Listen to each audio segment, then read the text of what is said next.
Bom, pessoal, vamos lá. Hoje nós vamos falar sobre uma medição de torque. Isso daqui surgiu por uma solicitação de um cliente nosso, onde ele precisava medir o torque em um eixo. Então, muitas vezes quando você precisa medir um torque, se é, por exemplo, no motor elétrico, você pode medir a corrente do motor, ou até se existe um dinamômetro, por exemplo, instalado, você poderia medir o torque com um dinamômetro. Mas não é muito prático e nem muito usual de se ter essas ferramentas para se medir o torque muitas vezes. Daí, uma técnica para se medir o torque é a técnica da extensometria. Então aqui, nesse caso, nós temos um experimento que a gente vai simular como que seria a medição de um eixo, o torque de um eixo qualquer que você tenha necessidade de medir. Onde a gente vai instalar extensômetros nesse tubo, e daí a gente vai aplicar uma força aqui, gerando um torque nesse tubo para a gente calcular ele. Bom, antes de mais nada, eu preciso que vocês entendam o que é o extensômetro, né? E daí aqui, para explicar um pouco o conceito de extensômetro, é melhor a gente vir para essa barrinha que tem um extensômetro colado. Esse extensômetro ele é colado na superfície do material, a gente tem que fazer toda uma preparação da superfície do material, e ele é capaz de medir a deformação do material quando eu aplico uma força nele. Então nessa barrinha aqui é fácil de perceber, quando a gente aplica uma força, o material, a barra começa a se deformar. Esse sensor ele tem uma variação elétrica de acordo com a deformação do material. E dessa maneira a gente consegue ler a deformação do material que está acontecendo aqui.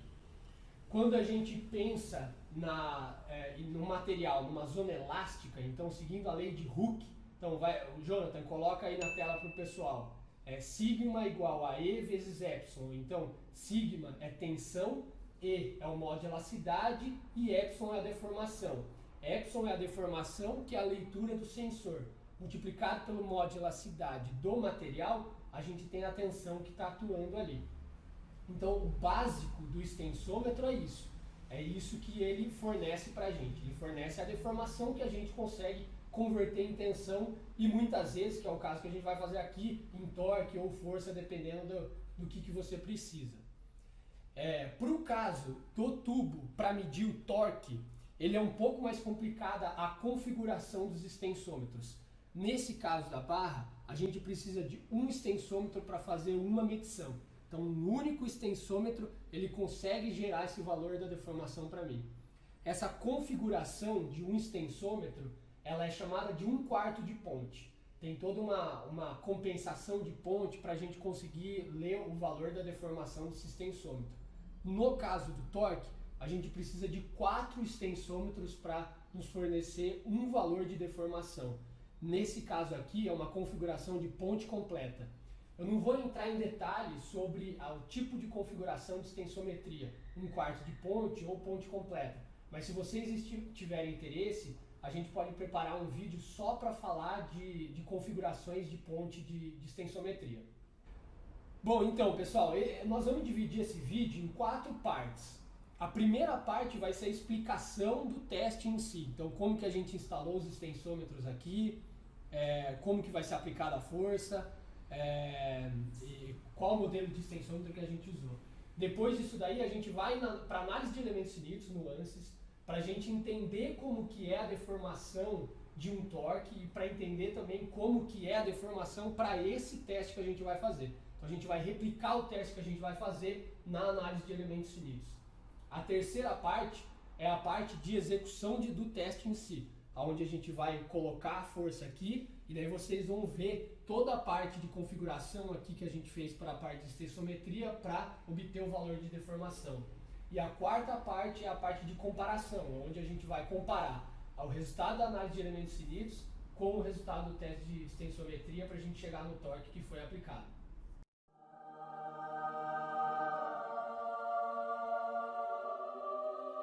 Bom pessoal, então vamos para a parte da explicação do experimento que a gente vai fazer. Bom, a primeira parte que eu vou explicar para vocês é a instalação dos sensores, dos extensômetros no tubo.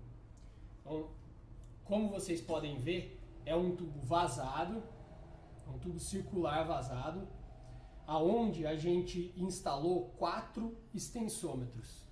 Então, vazado. Os 4 extensômetros eles estão aqui.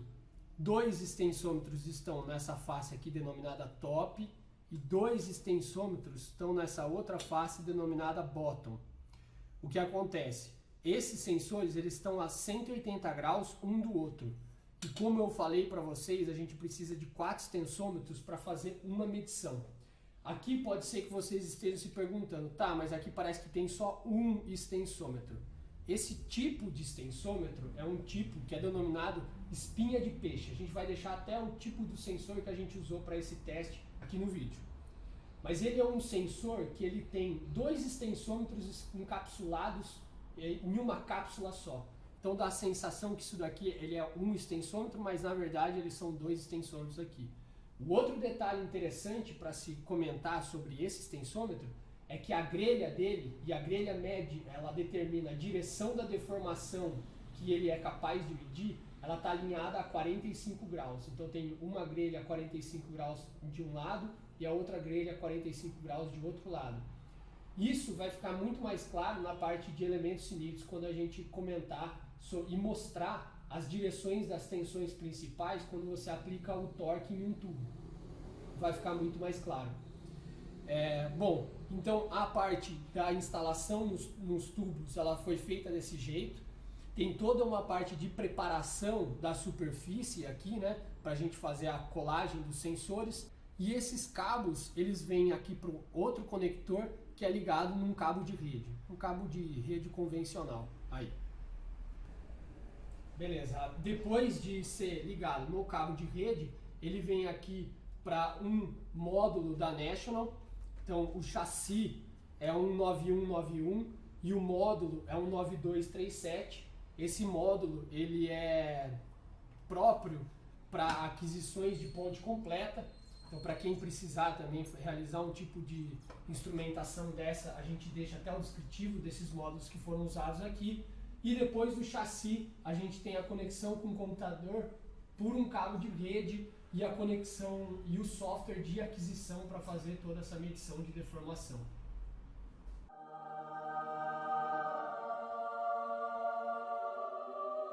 Bom pessoal, então agora a gente vai para a parte de elementos finitos aqui no computador.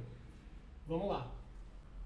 Na parte de elementos finitos, essa análise, você pode perceber que a gente fez 2 análises estáticas, sendo uma relativa a um torque puro e a outra representando realmente ao teste que a gente vai ter na bancada.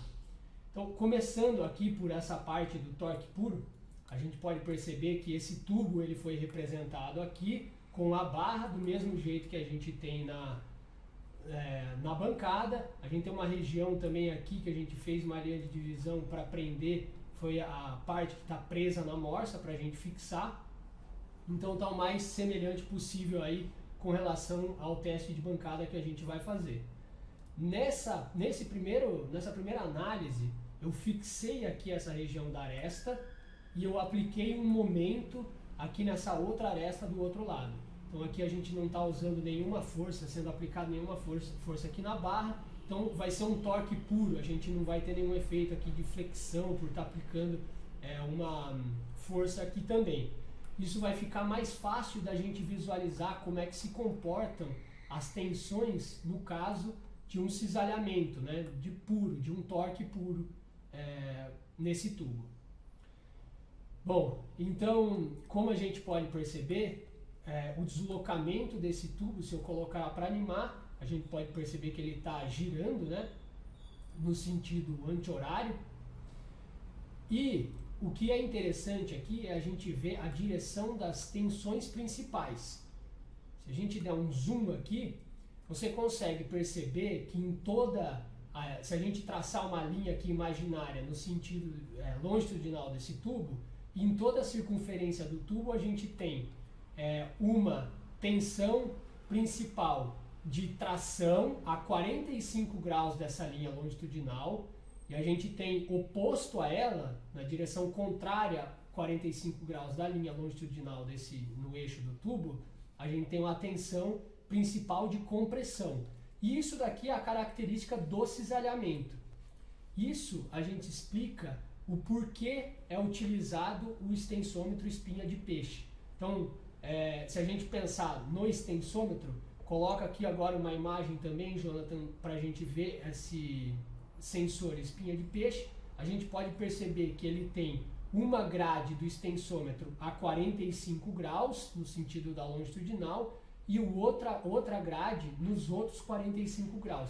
Ou seja, ele vai estar medindo uma tensão de tração e a outra tensão de compressão. E a outra característica importante que a gente pode ver aqui é o seguinte: se eu plotar a tensão de cisalhamento, então shear stress, no plano YZ, então YZ aqui, então vai ser nesse plano, a gente percebe que na parte de cima eu tenho um valor aqui de 5,9 e se eu vier na parte de baixo eu tenho o contrário. Você pode ver que aqui é um menos 5,9 na parte de cima e aqui é 5,9 positivo. E do mesmo jeito, se eu vier no outro plano, no plano XY agora, eu vou ter nessa região aqui, eu vou ter um 5,9 nessa parte, e se eu vier nessa região, outros 5,9.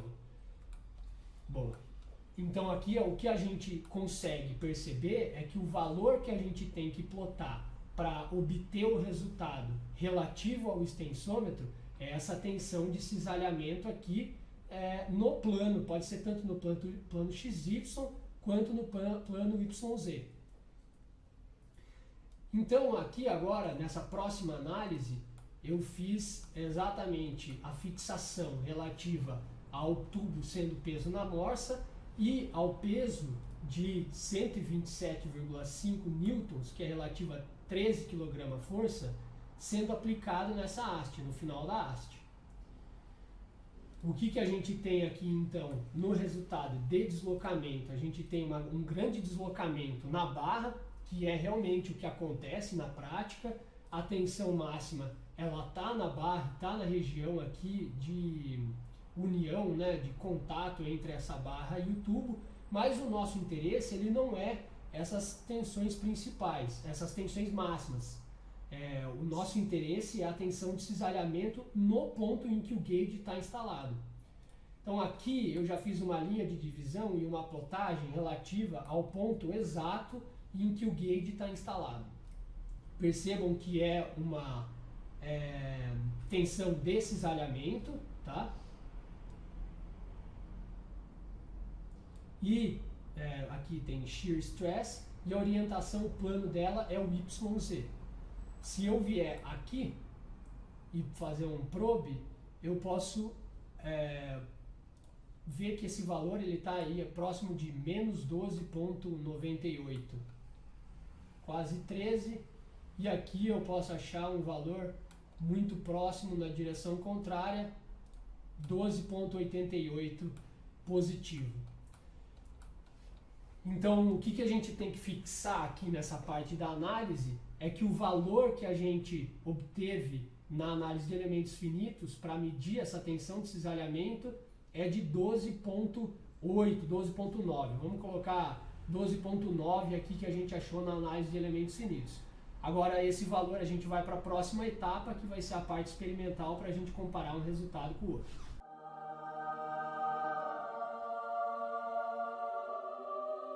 Bom, pessoal, então agora a gente vai para a parte prática do teste. A gente tem aqui então o nosso tubo, o nosso corpo aqui de prova para a gente fazer o teste. Vamos aplicar uma força de 13 kg força aqui nessa ponta, como a gente viu na análise de elementos finitos. Para aplicar essa força, a gente tem essa caixa de ferramenta, onde a gente colocou essas duas baterias Mouras. Se vocês quiserem até acessar para certificar o modelo dessa bateria, ela tem em média 5,5 quilos, se eu não me engano, mas todo esse conjunto aqui ele está dando 12,98 kg força. Então está muito próximo dos 13 que a gente aplicou na análise de elementos finitos. Aqui na parte da setagem, a gente está usando esse software para fazer a aquisição. O primeiro passo que a gente tem que fazer é configurar o canal. O canal aqui a gente coloca um nome, coloquei T01, a frequência de amostragem é de 16 amostras por segundo, O gauge factor é de 2,15, o coeficiente de Poisson 0,3 e essa resistência do gauge de 350 ohms. Aqui tem uma parte de zerar o sensor de tensiometria, que a gente vai fazer agora. Essa zeragem ela tem que ser feita quando não existe peso ali no corpo de prova, e a gente pode perceber que esse valor ele já está na casa de nano, está muito baixo. A gente pode prosseguir com o teste.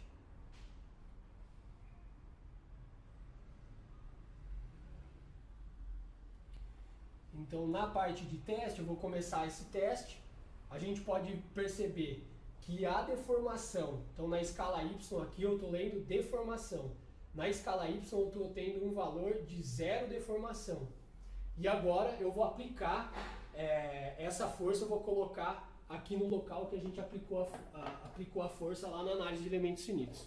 Então eu coloco aqui, vou soltando.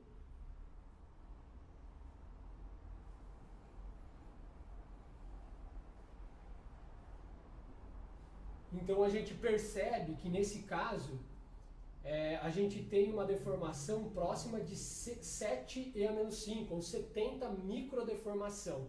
Então, como a gente mostrou no começo do vídeo, seguindo a lei de Hooke, a gente pode multiplicar a deformação obtida no teste, 70e-6, vezes 200.000 megapascal, que é o modo de elasticidade do aço que a gente está utilizando, a gente chega no valor de 14 megapascal.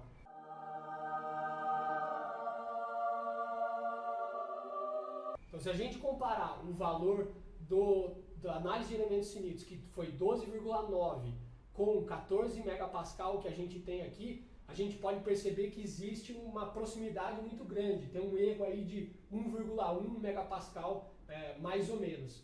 Para um caso desse daqui, onde a gente tem um teste de bancada, que não tem nada muito controlado, eu considero que esse resultado ele seja bom. E se a gente for pensar também na parte da amplitude do teste, ele não é um teste que ele tem tensões muito altas, e a gente consegue perceber que essa diferença entre a experimental e a simulação, ele é por volta de 1,1 megapascal, o que é aceitável num caso prático. Bom, pessoal, então é isso o teste que a gente fez toda a parte da introdução do sensor, como é que funciona um sensor, um extensômetro. Depois a gente foi para a parte de elementos finitos, explicou o porquê que o sensor espinha de peixe ele é selecionado para esse caso. Fez também uma simulação considerando o teste de bancada que a gente está fazendo aqui. E por último, fez esse teste de bancada para comparar com a análise de elementos finitos e ter um comparativo entre os dois resultados. A parte prática, a parte experimental, com a parte de simulação. Se você gostou desse vídeo, se inscreve no nosso canal, deixa seu comentário aqui, se tiver alguma dúvida, sugestão para próximos vídeos, e te espero no próximo vídeo. Valeu, pessoal!